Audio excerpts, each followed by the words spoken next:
Hello students, today we will discuss the next topic of chapter sets and it is about Venn diagram first thing, and then we will learn what are the operations that we can do with the sets.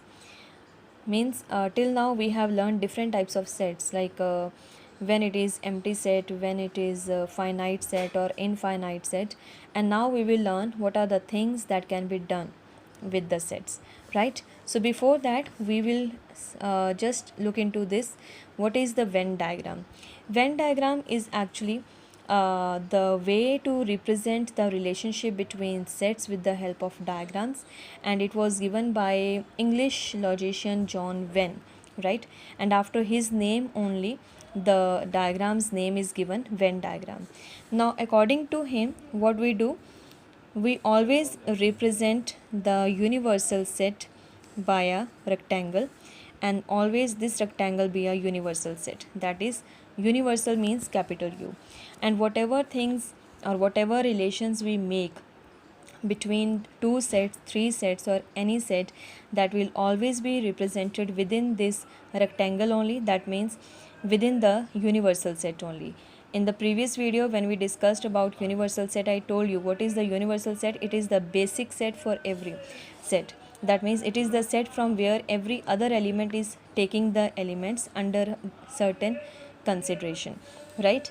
And other sets are represented by circles, means closed curves, but generally we take the circles only. So when I am drawing this circle, that means this is one set A, let it be another set B, and there can be another set C. So capital letters we always use to represent the set. So in the universal set, definitely there will be some elements in the sets, outside the set, which are lying in the universal set, and so on. Okay, so this is the way to represent the relationship between the sets with the help of diagram that are called Venn diagrams. Okay, and we will use these Venn diagrams to understand the operations also. So let us discuss first of all the operations that we can do. Okay, operation, the first that we will learn is union of sets. Union, the word itself is telling when we are combining the sets. Okay, so union of sets means if two sets A and B are there, if two sets A, definitely these should be finite sets. It can be infinite also, but both the sets should not be null set. That we have to take care. If two sets A and B are given, then their union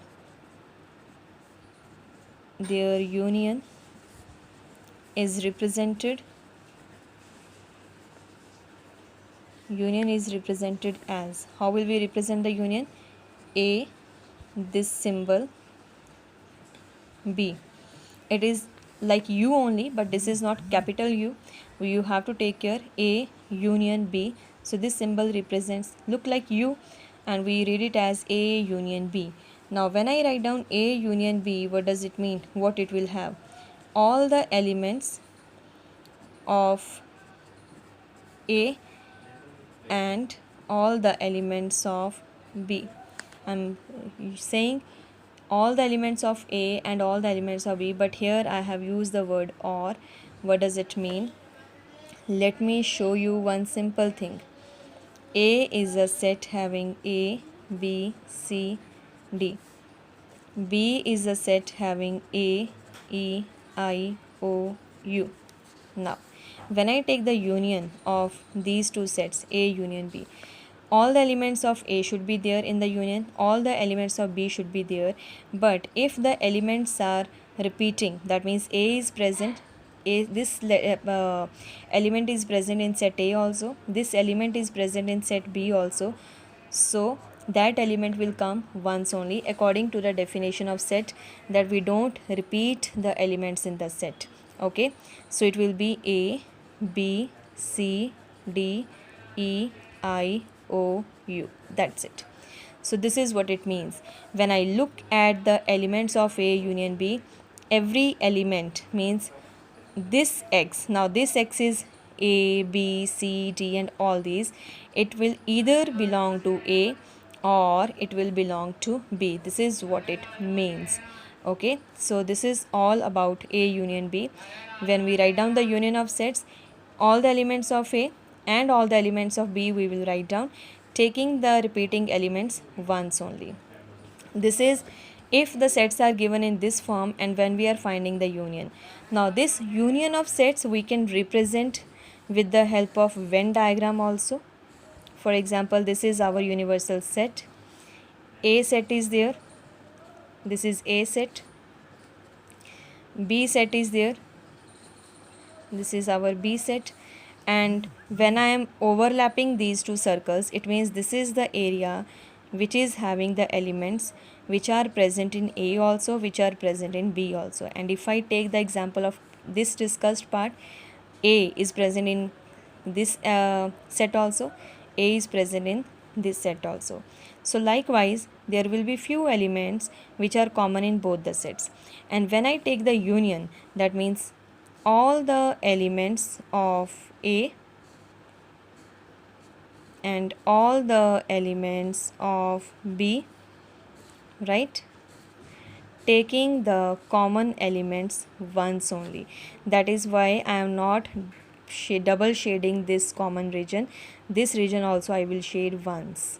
If I double shade, it means I am taking the common area twice. Once it with A, the second time I am taking with B. So when I shade both A and B, it is A union B. Okay, this is the union of sets, right? I hope the first operation is clear. Union means to combine the sets. Okay, now the second is intersection. Intersection of sets. Intersection, say in the lower classes we have calculated find the intersection point of two lines. What do we do that time? When we have to find the intersection of 2 points, we solve the given two equations and the point which is common to both the lines, that will be called the intersection, right? So same, intersection of sets means the points which are common to both the sets. So this is the area which is common to both the sets. So when I write down intersection of sets, it will be A intersection B. Union we are represent using this symbol similar to U, but for intersection it will be inverted, right? A intersection B, and it will have all the elements X such that X belongs to A and X belongs to B. Now every element which is coming here, it is present in A also and it is present in B also. This is the condition. In union OR is there, in intersection AND word is there. Okay, so when we take the example, let us take the example same. A set B set are given, and when I find the intersection of these two sets, A intersection B, what is common in these two sets? A is there. Okay, so here we will write down A. B is not present in this set, C is not present here, D is not present here, E, I, O, U, none of them present in this set A.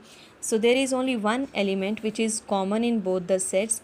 So that means A intersection B will have A only. Okay, and this is A intersection B, a singleton set containing A, right? And if we take another example, let us take E is a set having 1, 2, 3, 4, 5. F is the set having 2, 4, 6. And when I find E intersection F, the elements which are common, 1 is present, not present, 2 is present, yes, 2 is present here, 3 is not present here, 4 is present, so 2 and 4. Okay, so E intersection is 2, 4, that means this is the intersection of these two sets. Clear? And now how to represent the intersection with the help of Venn diagram? We will draw the rectangle. This is the universal set. If this is set A, this is another set B, the area which is common. So this is the area which is common between two sets. this common region is called A intersection B. Okay, so the common region is called A intersection B. So I hope both the operations A union B and A intersection B are clear to you people. And we have few properties also in these based on these two operations. So we will write down here properties. Properties are, first we will say the properties of union, and this side we can write down the properties of intersection. Okay, first of all let us write down the properties of union. A union B will be equals to B union A. It is same, that is called commutative law. Second, A union B union C will be equals to A union B union C also. What is this property called? Associative law. And the third property, if I take the union of A with phi null set, it will be equals to A only, because nothing is there, so all the elements of A will come. Fourth, if I take the union of A with universal set, the whole universal set will come, because universal set is having every element of A even. And the fifth property, A union A, it will be A only. Okay, likewise we can write down the properties of intersection also. First, A intersection B is equal to B intersection A. Second property, we will write down A intersection B, A intersection B intersection C will be equals to A intersection B intersection C. Again it is associative law. And the third property, if I take the intersection of A with phi, remember common, intersection means common. So what is common between null set and any finite set? Nothing is common, so it will be phi. Next property, if I take the intersection of A with universal set, let me give you one small hint. I am writing this A set, right? This is A set, it is having A, B, C. Here we are having A, D, E, F, G, H, I, J, so many other are there. If I take the union, what will happen? The whole universal set will come, and the universal set is containing A also. So all the letters from A to J will be there. And when I take the intersection, what is common? Common is this part only. This part is present in A also, and this part is present in the universal set also. So A intersection universal set, it will be A only. And the last, A intersection A, obviously it will be A. These are the properties of union and intersection, and based upon these two operations you people can do your exercise 1.4. One more operation is there that we will discuss later. I am giving you the homework till sum number 7, right? First 7 sums of the exercise 1.4 you people have to do. Thank you class.